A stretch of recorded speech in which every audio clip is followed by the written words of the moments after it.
அரசியல் ரீதியான கேள்விகளை கேட்கிறோம். ஏன்டா இப்படி ஊழல் பண்றீங்க, ஏன்டா இப்படி மக்களை சுரண்டி திங்கிறீங்க, இந்த மாதிரி இவ்வளோ சட்ட ஒழுங்கு பிரச்சனை இருக்கு, இப்பெல்லாம் ஏன்டா கண்ணை திறந்து பாருங்கடா கொஞ்சம் அப்படின்னு நாகரிகமான முறையில் கருத்தியலை தான் முன்வைக்கிறோம். ஆனா பதிலுக்கு இவங்க பேசுற வார்த்தை என்னன்னாக்கா, விஜய் முதல்ல த்ரிஷா வீட்டை விட்டு வெளில சொல்லு, த்ரிஷா வீட்டை விட்டு வெளில வர சொல்லு. த்ரிஷா வீட்டுல விஜய் இருந்தார் அப்படின்னாக்கா விளக்கு பிடிச்சியாடா நாயே, இல்ல விளக்கெண்ணெய் போட்டு உருவிடா நாயேன்னு அப்பதான் நம்ம கேட்க தோணுது. அதுக்கு முன்னாடி வரைக்கும் நம்ம வாண்டடா ஏதாவது பேசுறோமா யோசிச்சு பாருங்க. அப்ப இவங்க இந்த மாதிரி ஒரு வார்த்தையை பேசுறாங்களா, பேசிட்டு அதுக்கு வருத்தம் தெரிவிக்காம அதுக்கு ஒரு மன்னிப்பு கூட கேட்காம அப்படியே இவங்க கடந்து போயிடுவாங்களாமா, நாம விட்டுருவோமா? நம்ம அன்றைக்கு தவறி வந்த ஒரு வார்த்தை உண்மையிலே யாரேனும் இதில் வருத்தப்படுவதானால் என்னுடைய வருத்தத்தை நான் மனப்பூர்வமாக நான் தெரிவித்துக் கொண்டேன்.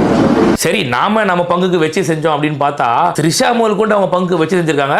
அதாவது த்ரிஷா தன்னோட லாயரான நிதேஷ் நட்ராஜ் மூலமா ஒரு ஸ்டேட்மெண்ட் ரிலீஸ் பண்ணிருக்காங்க. அது எல்லாமே அவங்களோட பாயிண்ட் ஆஃப் வியூ அப்படின்ற மாதிரி தான் மென்ஷன் பண்ணிருக்காங்க. ஒரு பொறுப்பான பதவியில இருக்க அரசியல் தலைவர் ஒரு பொண்ணை பத்தி இவ்வளவு அநாகரிகமா பேசினது எனக்கு அதிர்ச்சியா இருக்கு. நான் எந்த ஒரு அரசியல் கட்சிக்கும் ஆதரவானவளோ அல்லது எதிரானவளோ கிடையாது. எல்லாத்தையும் விட முக்கியமா ஒருத்தரோட தனிப்பட்ட வாழ்க்கைய பொதுவெளியில பேசவே கூடாது. பதவியில இருக்கவங்க பொறுப்போடையும் நிதானத்தோடையும் பேசணும்னு நான் எதிர்பார்க்கிறேன். இது போன்ற அவதூறான பேச்சுக்கள் தொடர்ந்தா கண்டிப்பா சட்ட ரீதியான கடுமையான நடவடிக்கை எடுப்பேன் அப்படின்னு சொல்லிட்டு ஒரு வார்னிங் மாதிரி இந்த ஸ்டேட்மெண்ட்டை ரிலீஸ் பண்ணிருக்காங்க. உண்மையிலேயே சொல்றாங்க, நினைச்சு கூட பார்க்கல த்ரிஷா செருப்பு எடுத்து அடிப்பாங்கன்னு, சத்தியமா நினைச்சு பார்க்கல. இப்ப பாத்தீங்கன்னாக்கா ஒட்டு மொத்தமா த்ரிஷா அவர்கள் பேரை எவெல்லாம் பயன்படுத்திங்களோ அத்தனை பேரையும் காலில் வர ஹையில் செருப்பு எடுத்து பொலார் த்ரிஷாவோட வழக்கறிஞர் வந்து த்ரிஷா செருப்பு வாங்கி அடிச்சிருக்காருன்னா பாத்துக்க, அந்த மாதிரி சம்பவம் ஒன்று பண்ணிருக்காப்ல.